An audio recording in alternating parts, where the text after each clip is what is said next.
Most people think that if they try harder, push harder, discipline themselves more, they'll finally get the results that they want. But here's what nobody tells you. If your nervous system is stuck in survival mode, trying harder is actually what's making it worse, because you cannot think your way out of a state that your body is operating in. And today, I'm gonna help you change that. Here's what I want you to understand. Your nervous system operates from one of two states: primal state and powerful state. And most people, without even realizing it, are spending the majority of their life stuck in the primal one. And the consequences of that, they show up in your relationships, your body, your decisions, and your ability to follow through on the things that actually matter to you. Now, if you're new here, welcome. I'm JC Spagrid. I'm a life coach, and I specialize in helping people manage their mind and acquire emotional mastery. But what I'm known for is helping people discipline their mind, which is just a way of saying I help people get out of their own way so that they can live the life that they want to live and achieve the desires in their life that they hope to achieve. Now, I spent years, mostly in my 20s and 30s, feeling like there was something wrong with me. I was reactive when I didn't want to be. I would make a plan and not follow through. I'd feel completely fine one day and then derailed the next. And it wasn't until I started understanding how my nervous system, how I was feeling in my body, was connected to my thoughts, that everything started to change for me. I was able to achieve the results in such a shorter amount of time, all because of this connection. And the same thing happened for my clients as well. So here's the thing, my friend, nobody has taught you this. This is not something that's covered in school. Most parents didn't know it either. So it's not your fault that you're stuck here. But what I want you to understand is that your nervous system has one job, and that is to keep you alive. And it's really, really good at that job. When your nervous system senses any kind of threat, whether it's physical or even just an emotion that feels uncomfortable, like uncertainty, it pulls you into what is called a primal state. This is your fight, flight, and freeze. And when you're operating from that state, your brain is running on survival thoughts. And those thoughts sound like, I can't do it.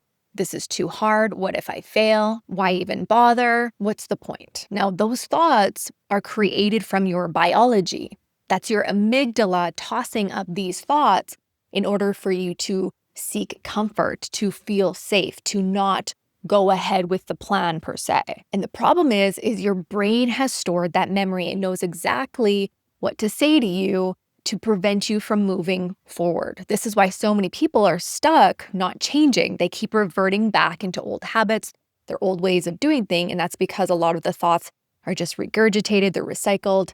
You're just repeating old thoughts that you've probably been thinking for most of your life. So if your thoughts are repeating themselves, then those emotions that follow right after are also repeating themselves.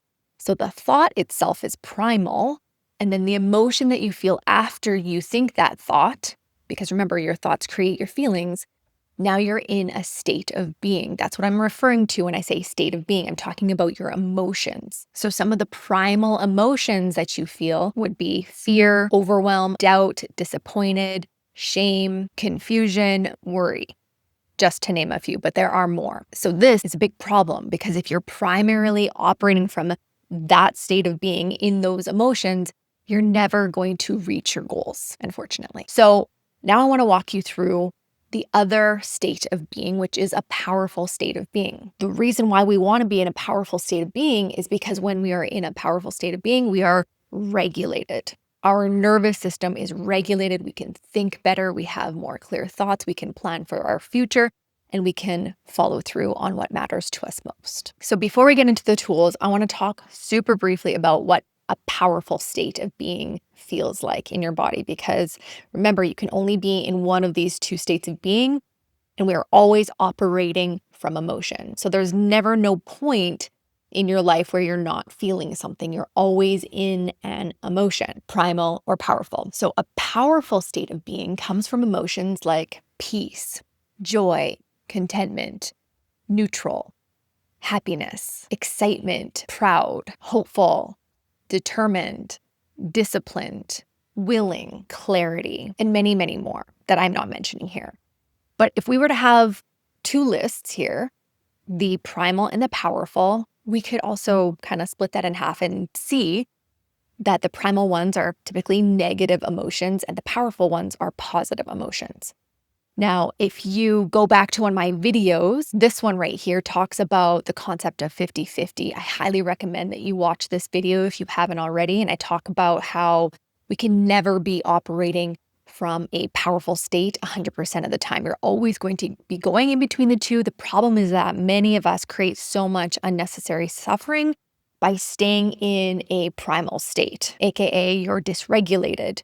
You're stressed out all the time. You're overwhelmed. You're feeling anxious. There's all of these emotions that you're operating in that you don't need to be operating in. So definitely go check out that video. That was a sidebar. Now let's get back. So we want to be operating from a very powerful state of being, especially when it comes to your goals. When you think about anything that you want in your life, it will be very easy to be primal, going after those things, because your brain wants to repeat patterns in your life. It wants to keep you the same. It would prefer that you don't change. It would prefer that you don't transform into the new and next best version of yourself, because there's uncertainty there.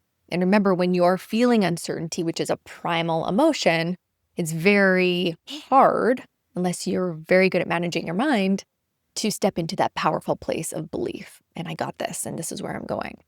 So when we are operating from a powerful state of being in these emotions, we can follow through on our goals. We will be clear. We will overcome dread and doubt and fear, and we will do the hard thing anyways. So let's dive in to the 3 tools that are going to help you regulate your nervous system so that you can remain in a powerful state of being and achieve the things that you want in your life, including just having a successful day. Hey, quick interruption to the episode. I created something for you. It's a guide called The Identity Gap and a short mini training called The Disciplined Mind. I take you through a guided exercise in this training that will help you close the gap from where you are and how you're showing up today to how you would like to show up in the future. This is going to help you understand your patterns better, but more importantly, it's going to help you start changing them in real time. You can grab it in the description or the show notes. All right, back to the episode. Any one of these tools will help you regulate and put you into a powerful state of being. If you practice them, sometimes you need to stack them on top of one another so that you remain in the powerful state, especially tool number 3 that I'm about to give you. So let's start with your body. One of the easiest ways to regulate your nervous system is to do a workout, and preferably a hard workout. And before you roll your eyes at me, I want you to hear me out, because this isn't about fitness, it's not about losing weight. This is about your biology. When your nervous system is stuck in a primal state, in survival mode, your body has actually prepared itself for a physical threat. Your cortisol is elevated, the adrenaline is in your system, and your muscles are primed to run or primed to fight. That's what the primal state is. It's a physical state, not just a mental state. So what do you do with your body that's primed for physical action? You give it physical action. A hard workout, something that genuinely challenges you, that makes you breathe heavy, that requires you to push. It discharges that stress response, and it tells your nervous system the threat is over. We survived. And then when it's done, your body returns to its baseline. The cortisol drops, the endorphins rise, and then suddenly the thoughts that felt super heavy and consistent and persistent an hour ago, they don't feel so heavy and persistent. For me, what I do is I play squash. I mean, I'm lucky because this is my sport of choice. It's my passion. Happen to be very good at it through years of training. But playing squash in the morning for me, especially after maybe a day before where I'm feeling very primal, it throws me immediately into a powerful state of being. I feel accomplished. I feel proud, right? And those emotions would be from the powerful state bucket. So I know what you're thinking. Like, when I'm feeling primal, the last thing I can think of is getting motivated to go do a workout. And that's exactly why this is tool number 1, not because it's the easiest, but because it's the fastest way to interrupt the state that you're in without having to do any sort of mental work. You just have to move. And if you don't have access to a hard workout, go for a walk. That is another fascinating way that your body can shift into a powerful state of being. The thing with a walk versus a hard workout is there's more room to think and potentially ruminate or stay in fearful, doubtful, distracted thoughts, okay? It also doesn't have to be super long. It can be 10 minutes, it can be 20 minutes. It doesn't need to be perfect. It just needs to be hard enough so that your body knows that it actually happened. And then all those wonderful biological things can take place in your body to help you feel more regulated. Okay, tool number 2 is one of my new favorites, and it is a simple breath work exercise. And this is something you can do anywhere, which is perfect because you have no excuses to get regulated. It's so simple that we're gonna do it right now, right here. So ready? We are going to breathe in for 5 counts through your nose. 5 seconds through the nose and 5 seconds out through the mouth. Okay, so here we go. We're going to do it in 3, 2, 1.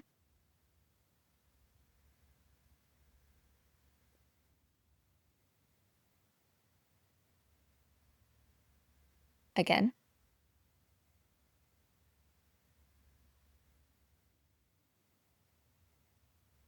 Well done.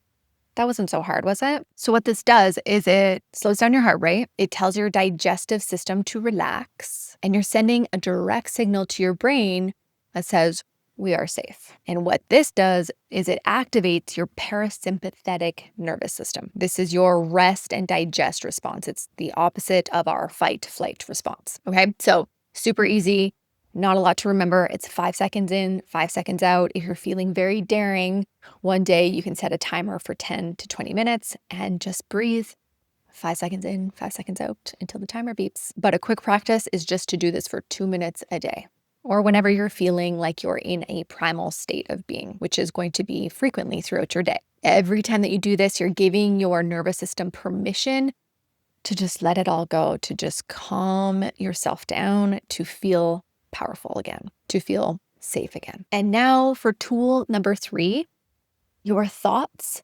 create your feelings. This is the one that I asked you to stay for. And I mean it when I say that if you skip this one and you just practice the first 2, you're missing the whole point of staying regulated, from being the version of yourself who goes for dreams and doesn't get sabotaged. So again, what I need you to understand is your thoughts create your emotions. And what we're talking about on this video is operating from a powerful state, powerful emotional state versus a primal emotional state.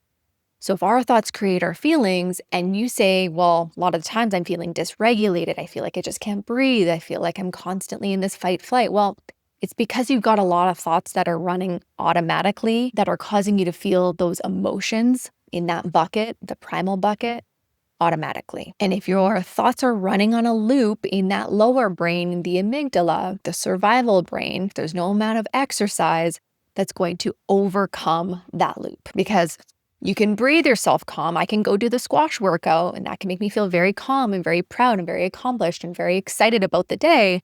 But if I have a mismanaged mind, I'm going to go right back into the primal emotions. And when I'm operating from that emotional state of being, I will take actions that will inevitably sabotage the version of myself that I want to be. Okay, so that is how powerful this tool is, to remember that your thoughts create your feelings. The tool that you actually need is to discipline your mind. That is what I primarily do with my clients. I teach them how to discipline their mind so that they can achieve any result that they want in their life, not just so that they can get the result, but so that they can maintain that result for the rest of their life. So I know a lot of you who are watching this are like, well, you just don't know my situation. You don't know the hand that I've been dealt. You don't know the people that I work with, or the husband that I have, or the kids that I have, whatever it is that you think is causing you stress. The powerful tool here is understanding that your circumstances, whatever it is that you think is the problem, is not actually the problem. It is your thought about that thing that makes you feel a certain way.